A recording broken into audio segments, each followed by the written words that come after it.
We immediately wrote a letter to the Anti-Money Laundering Council, to Attorney Matt David, requesting for an application of a freeze order with legal basis and justification under the Anti-Money Laundering Act.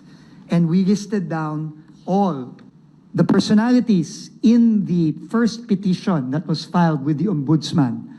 The banks have already been informed to freeze the accounts of these personalities. Lahat ng kailangang managot, dapat managot. At ang pananagutan dito sa napakalawak at napakalaking pagnanakaw ng pera ng tao, kailangang unang-una makasuhan,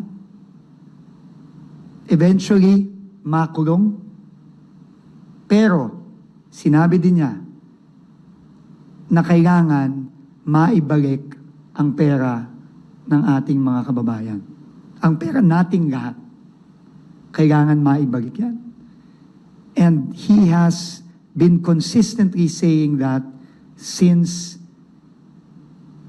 he spoke those very, very powerful and emotional words during his SONA, na mahiya naman kayo.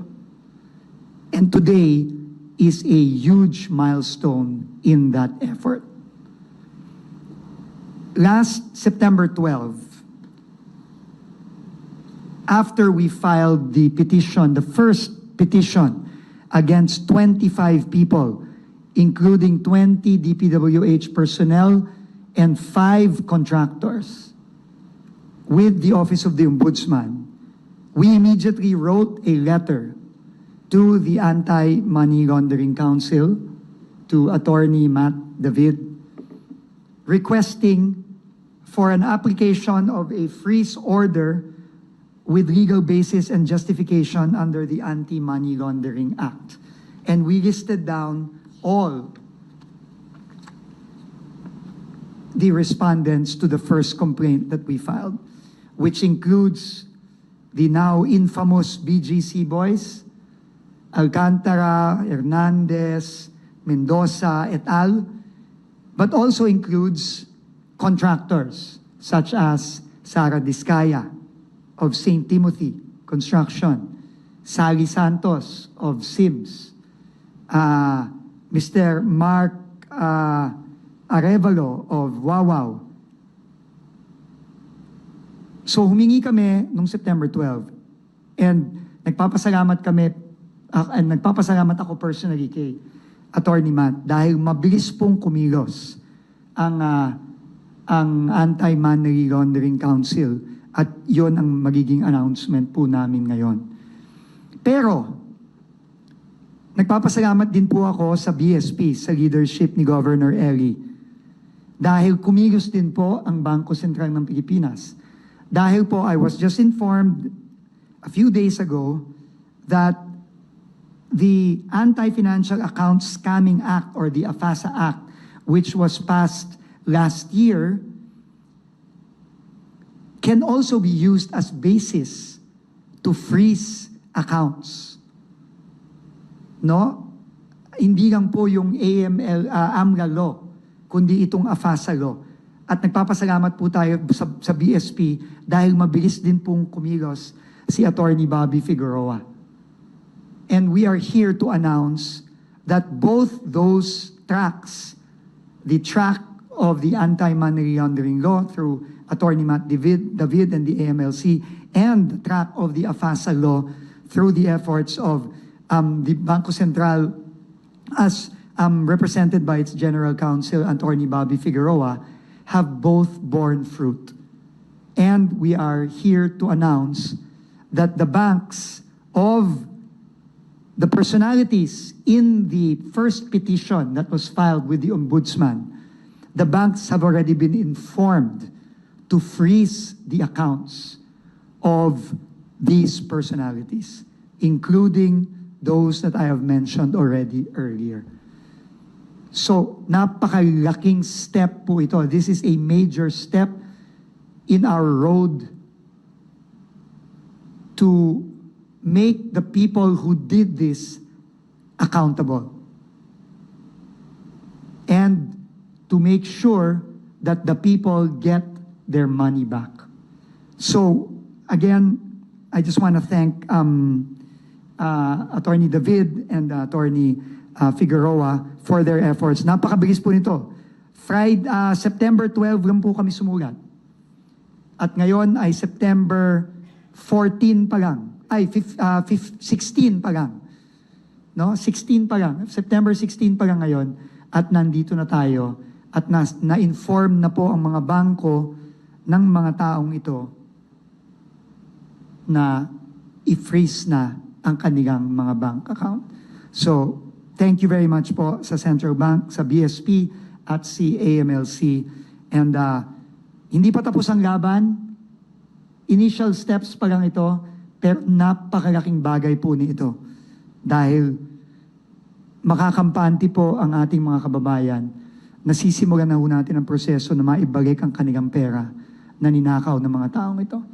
So maraming salamat po, and I guess I'll pass it now on to Attorney Figueroa and Attorney Matt. Thank you very much. Thank you, Anti-Money Laundering Council. Thank you, Secretary Vince Dizon of the DPWH for joining us for this press conference. Rest assured, Secretary, we are one with the DPWH in going after the funds and assets stolen from our government and stolen from our people, Secretary. We are pleased to announce and to report that the Court of Appeals today granted the freeze order on 135 bank accounts and 27 insurance policy connected to individuals and corporations allegedly involved in the irregular flood control projects. The freeze order came following a petition which the AMLC has filed yesterday pursuant to the country's Anti-Money Laundering Act as amended. The assets subject of the freeze order are linked to persons and entities currently under investigation by the Senate Blue Ribbon Committee for suspected anomalies in government flood control projects. Preliminary findings of the AMLC point to a possible money laundering scheme involving public funds intended to fund flood control initiatives. Following the issuance of the freeze order, the AMLC will still intensify its investigation to determine the full extent of the laundering activities and identify all parties involved in these flood control projects. The AMLC, in coordination with the Office of the Solicitor General, initiated the petition as part of its mandate to detect and prevent money laundering and other financial crimes. The freeze order is a critical step by the AMLC towards filing appropriate civil and criminal cases, including civil forfeiture and money laundering cases, including the retrieval of funds moved before the freeze against those who have laundered illicit proceeds. This actions reaffirms the Anti-Money Laundering Council's commitment to protecting the integrity of our financial system and ensuring the accountability of the use of public funds. The Council will continue to work closely with relevant government agencies, including the DPWH, and stakeholders to pursue justice and uphold transparency in public service. Thank you very much, po. Thank you very much, Attorney Matt. Pilipinas is using a brand new law to investigate individuals implicated in the country's flood control controversy. The BSP has launched an inquiry into bank accounts of the individuals under the Anti-Financial Account Scamming Act or Republic Act 12010 or AFASA and is implementing rules which took effect in June this year. The investigation focuses on money muling activities which the law criminalizes, specifically using a financial account to obtain, receive, deposit, transfer, or withdraw proceeds that are known to be derived from crimes is considered money muling under Section 4A of AFASA. The inquiry includes a reminder for concerned regulated entities to comply with the provisions on temporary holding of funds under Section 7 of the AFASA as implemented by BSP Circular Number 1215 Series of 2025. The BSP's move follows an official request filed on Monday by DPWH Secretary Vince Hison. The BSP is proud to announce that it is using AFASA for the first time to join and assist other agencies in investigating and prosecuting the persons alleged to be involved in these crimes. We are also keen to leverage this authority to uphold the integrity of our financial system against criminal actions. The BSP provided key support for the passage of AFASA, which gives it the authority to investigate and inquire into bank accounts involved in activities prohibited under the said law. It is worthy to note that under the AFASA, the provisions of laws on secrecy of deposits and data privacy shall not apply to financial accounts subject of the BSP's investigation. Hence, the quick action on the part of BSP. Material information that the BSP Growing your dream business and selling products that are loved? secure from the bank accounts can be used for prosecution or investigation of AFASA-related offenses. Penalties for money-muling activities under this law include imprisonment of 6 to 8 years and/or a fine of 100,000 to 500,000 pesos. A conviction also carries civil liabilities, which may include restitution for damage done or unwarranted benefit. All properties and/or any other non-liquid assets used for the commission of the prohibited act shall also be subject to civil forfeiture in accordance with Supreme Court rules. The BSP's move under the AFASA is on top of the freeze order of bank accounts issued by the Court of Appeals, again, thanks to the efforts of the Anti-Money Laundering Council. With that, thank you very much. Thank you very much, Attorney Bobby. Now, kindly state your name and your organization before asking your question. We will accommodate as many questions as time permits. Hi. Yes, Kat. Thank you, sir. Good afternoon. My name is Karen Lama from Reuters. The process is upon the issuance of the Court of Appeals of the freeze order, this will be disseminated to all covered persons or banks who are where the respondents in the case have accounts. And the process is these banks will submit to us returns immediately within 24 hours to determine how much are the amounts in those bank accounts. As of now, we cannot determine yet, but within 24 hours, as mandated by our rules, the bank should submit returns to us to determine the remaining funds inside these bank accounts. That also includes insurance policies. And right now, the purpose of the freeze order is only to prove that these accounts or insurance policy or other properties are related to the unlawful activity, particularly in this case, corruption or violation of the Anti-Graft and Corrupt Practices Act or malversation among other corruption offenses. Yan lang po yung purpose ng ating freeze order. We have yet to file later on a case for civil forfeiture against these assets, among other assets that we will discover, and also a separate money laundering case involving all those who are involved, as identified by Secretary Vince a while ago, in a money laundering scheme and corruption case. Thank you very much, Attorney Figueroa. Yes. Hindi kaya? Right now, we cannot give you those details because under the rules on freeze orders, civil forfeiture, these are still confidential, pending with the Court of Appeals. Okay. Sir, just so we don't get libeled, maybe later you can share the names of the persons. You mentioned already that these are the first batch no, na finailan natin sa Ombudsman. Pero just as a general, maybe soundbite, these are the ones involved in the projects in Bulacan First District, no? Yes. So, as you know, last Thursday, we filed the first case with the Ombudsman against 25 individuals, 20 employees of DPWH, well, some of them now former employees because we've dismissed them already, and 5 private individuals representing various contractors involved in those projects in Bulacan. No, so, and this is why, right immediately, the day after we filed, we already wrote the Anti-Money Laundering Council, Attorney David, attaching the petition with those names. So yun po, no? So umpisa pa lang po ito, no? Kagaya ng sinabi natin, marami pa po itong mga kasong to, lalo-lalo na ngayon na nabuo na at nagtatrabaho na ang Independent Commission on Infrastructure. So we will expect to have many more of these requests for asset freeze or account freeze requests in the coming weeks and months. Thank you very much, Hold on. Secretary Ay, sir. Dizon. I'll try to push maybe a general figure of maybe, are this in the millions or the billions? Sorry, we are not at liberty. We are not allowed to give any details. Sorry.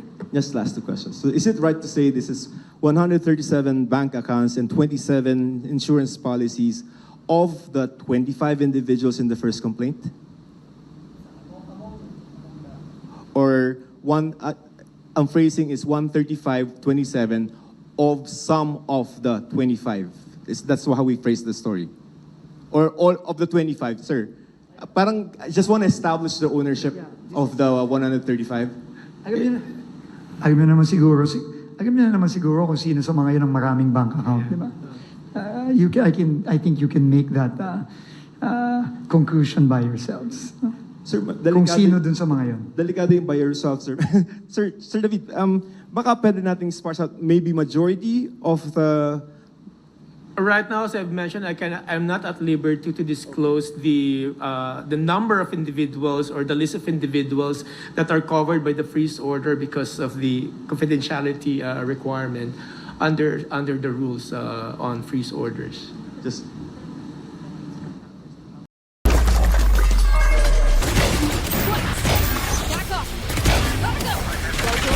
Patay. One enemy remaining. On me! That's three. Dead. Spike down.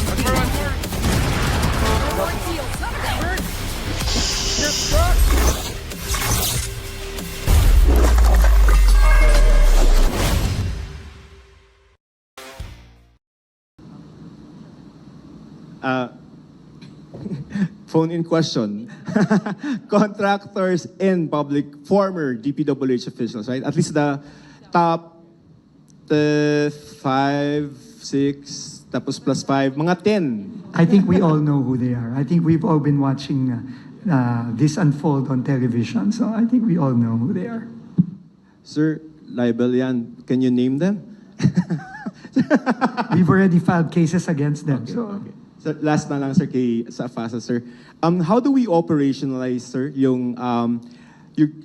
in other words, you are going to track down transactions of these individuals. Kasi medyo, I think they have a knack for buying stuff, no?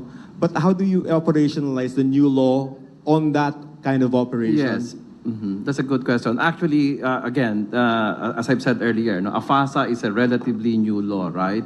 And that's why not so many people are actually aware that we even have this law, no? So basically, what separates AFASA from the other laws is that AFASA is primarily what it covers are financial accounts. You know, every time you use a financial account, right, to either the language of the law is you withdraw, you deposit, you obtain, receive, deposit, transfer, or withdraw proceeds from any crime or offense, and you use a financial account to do those acts, then AFASA can be applied against you, right? Specifically, that would be the crime of money muling, okay? So which is a prohibited act under AFASA. And the reason why we proceeded with this action is again to signify BSP's intention to really help the government, specifically, of course, Secretary Vince, to immediately address this problem on graft and corruption, which is again that has already gained national prominence. So again, you mentioned about buying stuff, that the stuff that was bought may not necessarily be covered, right? But if, let's say, the proceeds of a crime or offense were deposited in a bank account, in a financial account, right? Which, again, the practical reality is most crimes, or at least most of these money launderers or of these people who are engaged in graft and corruption, in order to move funds, they use financial accounts. And that's the beauty of this new law. We will be able to inquire into these accounts without even need of a court order. Comparing it with the Anti-Money Laundering Act, right? Before the AMLC can freeze the account, they need to apply for a freeze order with the Court of Appeals. Under AFASA, the BSP is authorized, motu proprio, meaning on its own, to already investigate and inquire into financial accounts which are suspected to be linked, no, to a criminal activity or fraud, which in this case, I said, if you deposited the proceeds of your crime or offense in a bank account, that can be the subject of an inquiry, which we've already done in this case. How many individuals are you inquiring into? That, again, I'm not at liberty to divulge, but definitely the banks have already been informed about this. So we call this an inquiry order. The inquiry orders had already been issued and received by the banks. And again, under this law, again, the other beautiful thing about this law is that the banks are now duty-bound to hold the account for at least 30 days, upon receipt of that inquiry order. And that's why, in effect, it has the same effect as a freeze order that was obtained by AMLC, except that in this case, we did not have to go to the Court of Appeals to be able to do that. Yeah. Thank you very much, Attorney Figueroa. We have that the petition you filed with the CA, you attached the... I did not file. AMLC filed. The petition you asked AMLC, you attached the... Petition to the Ombudsman. Yes, sir. So would it be accurate to say that all those covered by the case you filed against the Ombudsman are included in the freeze order? It's not for me to say. It's not for me to say. Sir, They cannot, but all the names in the petition were contained in our letter of September 12 to the AMLC. These are all the names, 25 names here. I'll give you a copy of this letter request. Thank you very much, Secretary Dizon. We have room for 2 more questions.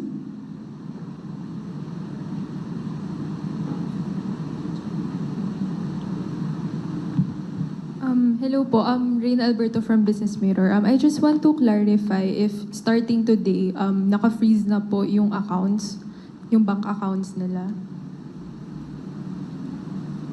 For the MLC, upon receipt of the covered persons, yung mga bangko po natin, among other financial institutions, of the freeze order of the Court of Appeals, it is already effective and they have to implement it. And then, as I mentioned a while ago, one way of implementing it is they look into their system and determine what are the amounts in this accounts, and then they have to submit bank returns or reports to us how much is inside the bank accounts of these individuals covered by the freeze order.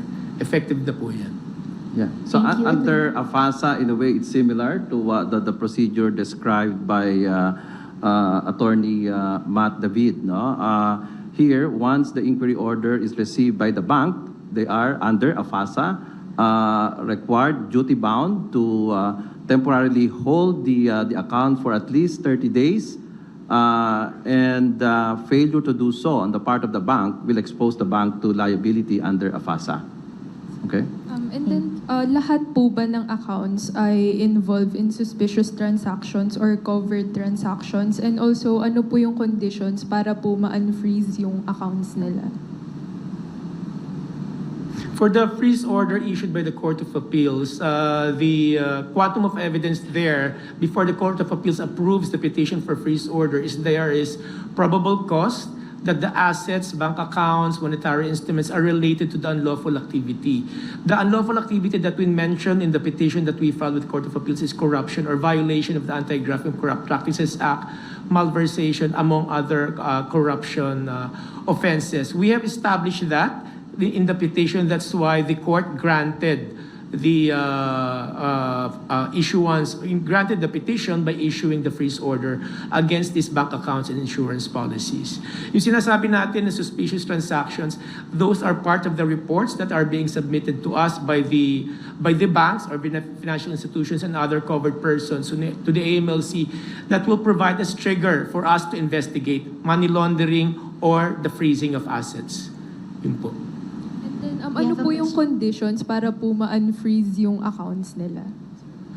The remedy under the rules for the civil forfeiture and freeze order is the party who is one of the respondents who owns the accounts frozen by the Court of Appeals have to file a motion to lift the effects of the freeze order over the accounts or assets of that respondent in the case. And then the court will determine whether or not, again, as I mentioned, related ba yun sa unlawful activity of corruption or violation of the Anti-Graft and Corrupt Practices Act. And then if it determines na hindi siya related sa corruption, it will lift the freeze order over those accounts or assets. Pero if it will determine that it's still related based on the evidence that we have submitted to the Court of Appeals, the freeze order or the effects of the freeze order will be maintained against those assets and bank accounts and insurance policies. Thank you, attorneys. We'll take the question here from Ms. Ditas. Hi, sir. Good afternoon. Anyone can answer. Sir, I'll give you a quick answer. No, for purpose of AFASA, I mean, we don't. Again, as I said, as I explained earlier, the objective, no, of the law, AFASA, and of course the BSP as the regulator of banks, is the unlawful use of financial accounts or bank accounts. So in effect, this is we want to preserve the integrity of the banking and financial system, and that's why the focus of our inquiry investigation is when these individuals engage in criminal activity, again, deposited the accounts into, the money into their financial accounts or bank accounts, that is illegal. That's money muling, and therefore a prohibited act under AFASA. And we now have the BSP has the authority now to, on its own, investigate and inquire into their bank accounts. Because what we don't want to happen is, again, they're using the banking and financial system to transfer funds, no, and therefore to fund their criminal activity. So the casinos, that's not the focus so much of the AFASA investigation, but what we're focused on would be the individuals, no, involved here who use the financial accounts to deposit, transfer, or withdraw funds. Okay, maybe for. We have room for one last question. I think Jackie has a question earlier. Sir, just to clarify lang, pag na-freeze po yung bank account, ibig sabihin, the banks will investigate several years back of the transactions, tas they'll send it to AMLAC. Tama po ba, sir? Yeah, the normal process is upon receipt nga po ng freeze order by the Court of Appeals, they will check and evaluate the records regarding that bank account or insurance policy. Of course, they will do some backtracking and determine whether or not po yung mga transactions po of the respondents in the freeze order are related po sa unlawful activity na ina-allege namin sa petition namin. And then they will file po bank returns as a result of their in compliance with the freeze order of the court. Sir Figueroa, sir, same lang din kayo no ng 135 din, or you will investigate different set of accounts? Again, as I said, the focus of our inquiry investigation is the use of the financial accounts or bank accounts, right? So, I mean, to answer your question without, of course, divulging confidential information at this point, I mean, since we're focused on the use of financial accounts, I mean, it may be the same, but not necessarily automatically the same as what is being investigated by AMLC. So not necessarily, doesn't necessarily follow. Yep. Okay, we have a question here from PNA. sir, good afternoon. Joanne po from... Has been issued just today, and we have sent copies of this order to our covered persons and including banks. We're still waiting, and they have 24 hours to submit the bank returns, as I mentioned a while ago. May gusto lang ho akong sagutin a while ago. There was a question about casinos. Casinos po, in relation to AMLC, casinos are considered as covered persons. They're reporting entities to the AMLC, and they submit STRs and CTRs. Yung CTRs po, pag 5 million and above, magsasubmit po sila ng transaction report sa amin. Pag STR naman, if there an existence of suspicious transaction in the accounts or membership of individuals entering or playing in the casinos, they will have to report to us. Yung po ang real AMLC. And regarding this particular case, we are investigating together with PAGCOR regarding the alleged BGC boys who are entering and using the facilities of the casino and in their gaming activities. Thank you very much. We have room for question for Karen and Joseph after, and then Accusations have been made against these officials, both senators and congressmen. I wanted to find out, how are you treating that type of information, and how will you approach those information that were divulged during the hearing insofar as pursuit of their assets? Will you be also filing requests to the CA, AMLAC, to have their assets frozen as well? And then also, just, I know you've been going around, Secretary Dizon, since this was exposed, just the magnitude of this, this, we're only talking about Bulacan. We were talking about now 10 years back, flood control infrastructure projects. It could just maybe just give us again an idea, because you've gone around since this came about. Yeah, just if you could describe, some business leaders have described this as excessive corruption, but as Public Works, you've been skimming through, I'm sure, voluminous documents since you assumed the office. Thank you. No, thank you. First of all, on the first question, I think, first of all, the President has repeatedly said, we will go where the evidence leads us. And that was his marching order, not just to me, but now to the Independent Commission on Infrastructure. So, sabi niya, paulit-ulit niyang sinasabi, wala tayong sasantuhin dito. He said that again yesterday. But for DPWH, our purview, my purview in particular, is really to look at within DPWH, as well as those who have contracted with DPWH. So, itong mga kontratista, for the wider investigation, I think the President's wisdom is very clear. That's why he created the Independent Commission on Infrastructure. So, and I think they've already started their work immediately after they were formed and they were named just yesterday. So maybe we should wait for them to get their investigation going, and then they will be in a better position to respond to those types of questions. Now, as to the magnitude, to be quite honest, and I've said this several times, I've even in my limited time here, just barely 2 weeks in, exactly 2 weeks in today, it is a magnitude that I have never seen. No, it is, we are not talking about millions here, we're talking about billions, maybe even hundreds of billions here. And it's not just, you're right, it's not just Bulacan, it's not just Mindoro. I was just in La Union just this morning with Mayor Benji Magalong, who's a special advisor to the ICI. And we seem to be seeing a pattern of corruption that, to me, I think is unprecedented, in my opinion. So we will just have to see this through, and then follow wherever the evidence leads us. Tired of waiting in line? Banking shouldn't slow you down. Introducing Smile Cash, your digital wallet designed for convenience, flexibility, and more. No paperwork, no stress. Dial *225*1# and follow the easy steps to onboard. The epic online action game War Thunder lets you dive into massive battles and experience the full power of legendary military vehicles. From World War II to the modern era,